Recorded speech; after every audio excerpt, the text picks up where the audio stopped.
Hey guys, welcome back to the channel. Thanks so much for clicking. It means a lot that you guys keep clicking. If you guys keep clicking, I'll keep making. And today, we're talking about the Survivor 43 cast. As you guys know, the cast was officially released 2 days ago on Wednesday. It's now Friday, and I am giving my full take, uncensored, on this cast.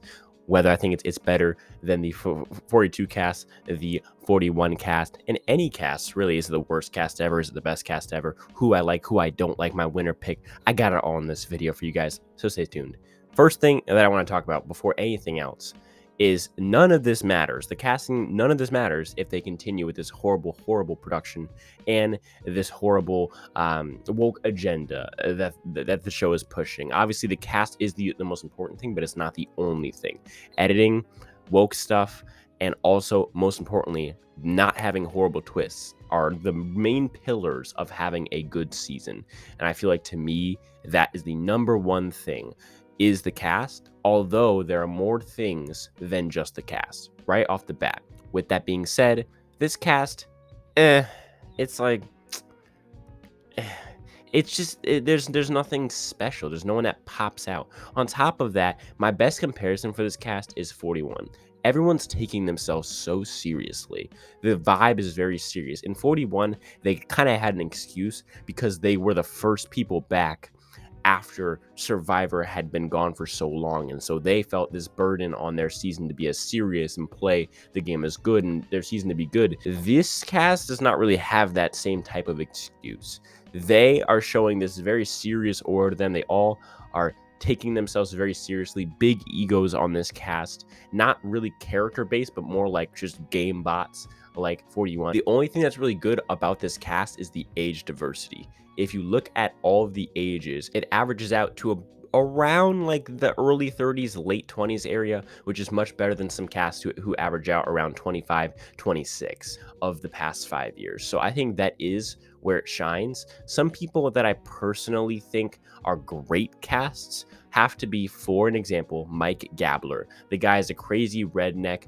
He seems to be kind of out of his archetype, where usually you'd think he'd be like a Keith Nail type, where he's super country and kind of closed-minded, but he seems to be pretty open-minded. He does now currently not live in the quote-unquote country anymore, so it seems like he's not full-on country and seems to be more of a complicated character who's multi-layered, because obviously you don't want people just fitting into their stereotype and that's it. You want surprises. For an example, Shan didn't really fit into her stereotype, right? The pastor, she really did not act like one at all, and that's what made her so fun to watch. On top of that, I think another great casting choice is Cody, who, to me, I'm not gonna lie, the first time I saw him, I thought he was Australian. I can see the accent coming out of his mouth, but apparently he's not.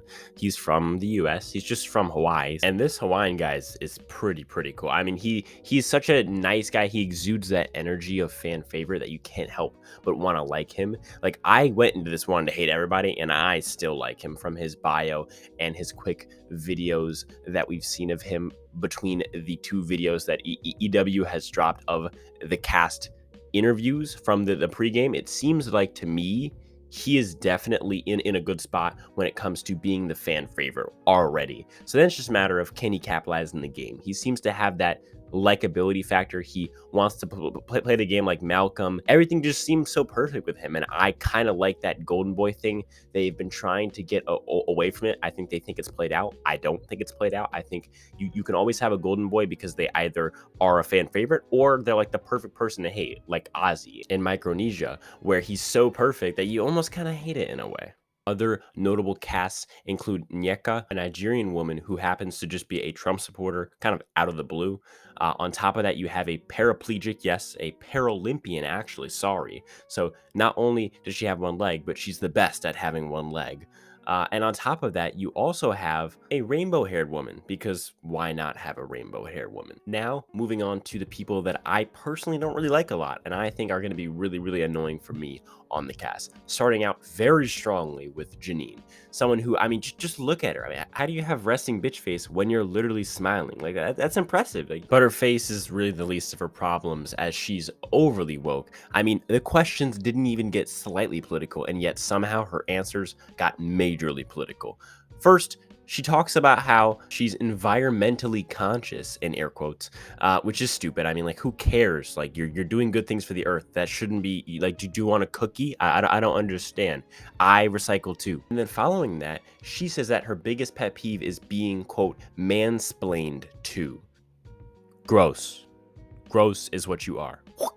Get out of my sight. But don't think she's done. Trust me, it gets much, much worse. When asked who she wants to play the game like, she says Kim Spradlin. A fine answer, especially compared to the past answers, where apparently throughout these 18 castaways, 5 of them want to play like Kelly Wentworth, and 4 of them want to play like Sari.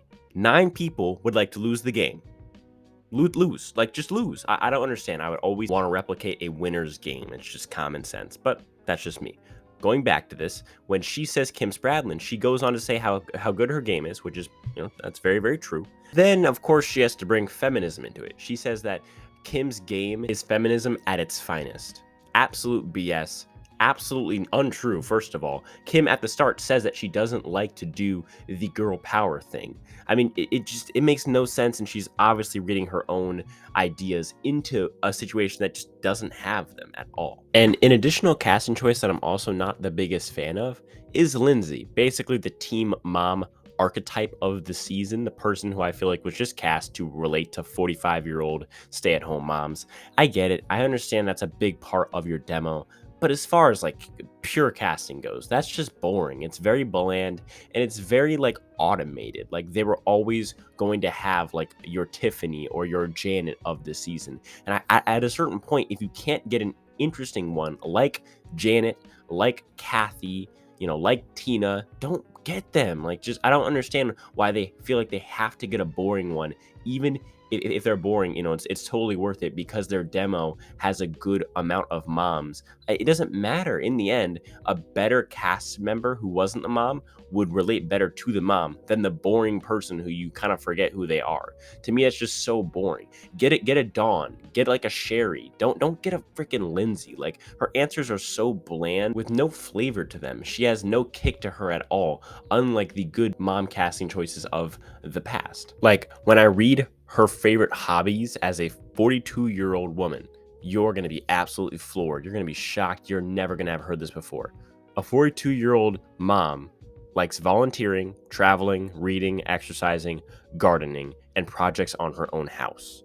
I mean, come on, it's just lazy at this point. It's just odd. It's just like click the button, spawn in a mom and put her on the cast. This is obviously going to be a dud who doesn't play the game hard, because the thing about the team mom archetype is that they're probably not going to play the game hard. You'll get a Kathy or a Dawn every once in a while, but usually they don't play the game very hard, so they have to relate to people, in the audience very well and be a very fleshed out character, like a Janet for an example. She's not super cutthroat, but she's a very, very good character. This is neither. It's just simply neither. But what do you think of this cast? Let me know down below in the comments. If you haven't already joined the Discord server, it's gonna lock up around the time of the season starting, so get in now. You can talk to me, you can talk to other fans of the show. It's great in there. You can talk about Big Brother, Australian Survivor, regular Survivor, anything you want. Chess for all I care.